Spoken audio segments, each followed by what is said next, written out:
Welcome to America's Talking. I'm Morgan Sweeney, one of the Center Square's Washington, D.C. reporters. Wednesday, a very important court case for the American economy, even the global economy, and for certainly the economic policy of the Trump administration appeared before the Supreme Court. And joining me to tell us more about this topic is Brett Rowland, also one of our national team reporters.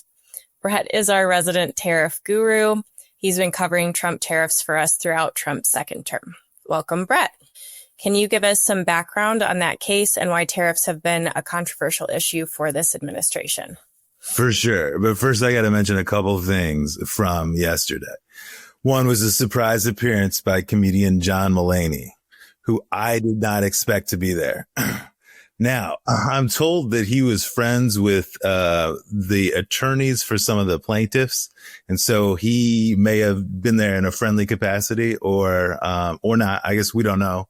But I'm waiting for more on that. So, but here's how we got here. Trump started talking about tariffs on the campaign trail. Well, actually, he probably started talking about them 20 years ago. He started talking about them as policy on the campaign trail in 2024. He frequently said tariff is the most beautiful word in the English language or variations on that theme.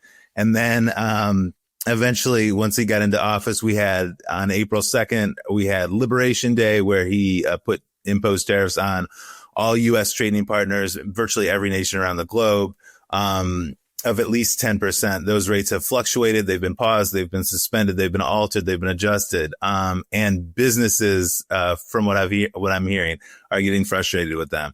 But the first group of business to challenge these tariffs was back in April, or I'm sorry, might have been in May. But the case went to a specialty court. Then it's essentially gone up the ladder straight to the Supreme Court.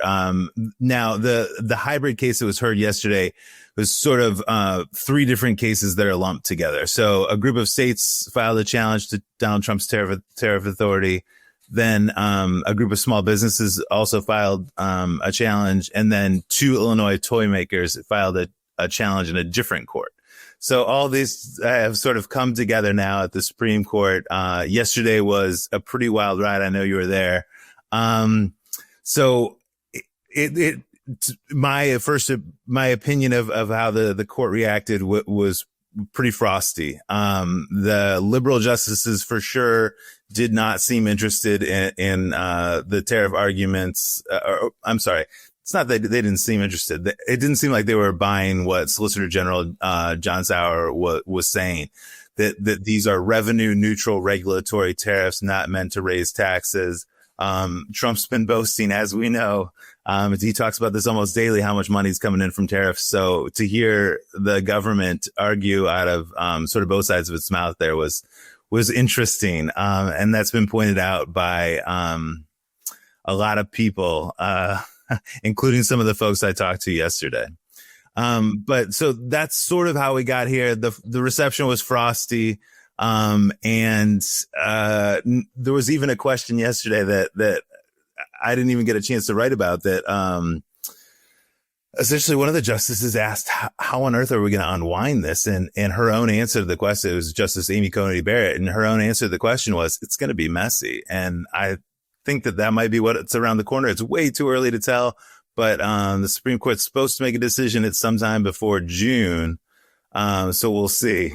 Yeah, I thought that they were just going to hammer the Solicitor General because they were asking him so many questions, and those questions were coming not only from the liberal justices, but also from the conservative ones. And it did not seem like his arguments were warmly received. But then I was actually surprised to hear how many questions they asked of the plaintiffs. And that just went on for a super long time. And so by the end of it, I was kind of like, well, I thought this was going to go one way. And then, now I'm not really sure. So were you surprised by that at all? No, that's a really good point. And it's something that I didn't mention when I was talking about it earlier, but you're right. The justices had tough questions for both sides. Every lawyer that got up yesterday got some heaters.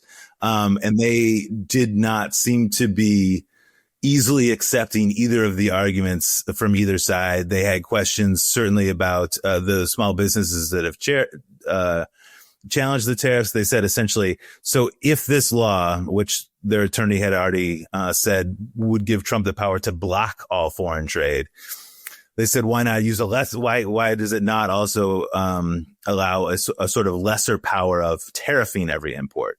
So there was some interesting and some tricky questions on both sides. But to me, to the number of the folks I talked to yesterday, it's hard to predict how this is going to go down. Well, so we're waiting on a decision. And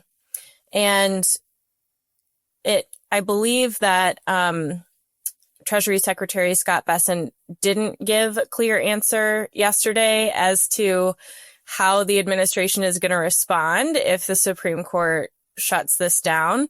But I also think some things have already kind of been put out there. So do you know what has been said about that? Maybe some alternative ways, like if they can't enforce tariffs through this one law that they've tried in this particular case, maybe they'll try some other parts of the U.S. code. That sounds like what's going to happen for right now, but you're right. Scott Bessent was asked directly, and he said he's not ready to discuss Plan B yet. Others have suggested that Trump is already working on a plan to essentially reconstitute the tariffs under the 1977 IEEPA law, which is the International Emergency something law from 1977. So if that's not possible to reconstitute, I think it could get really messy. But I don't think tariffs are going away. And that's not just because I've been writing about them for so long, although sometimes it does seem like that. I think that Trump will find a way to come back from this one way or the other. But I think that it could be tough. They haven't really said exactly what Plan B is going to be. He has tariff authority under a bunch of other statutes, but he chose not to use those statutes for a reason. They have a lot of additional hoops, regulations, and limitations on them. Congress is much more involved, so I think that could be a real challenge. But Congress so far has really taken a back seat from what we've seen. We did see the Senate come and vote against essentially would have nixed the underlying emergencies that Trump declared that he used to justify the broader tariffs under the 1977 law. But he's also used other sections of the U.S. code to impose tariffs. So there's a lot of different options here, and it's still early to say what's going to happen.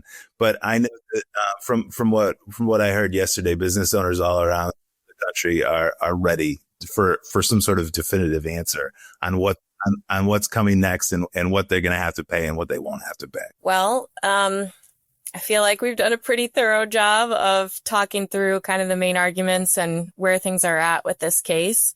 I'm glad that you said that John Mulaney was there, because I heard some other people say his name and I thought my ears must have been tricking me.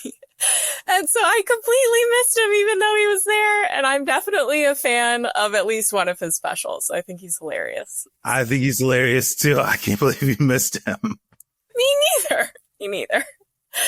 Anyway, this was America's Talking, and we're signing off.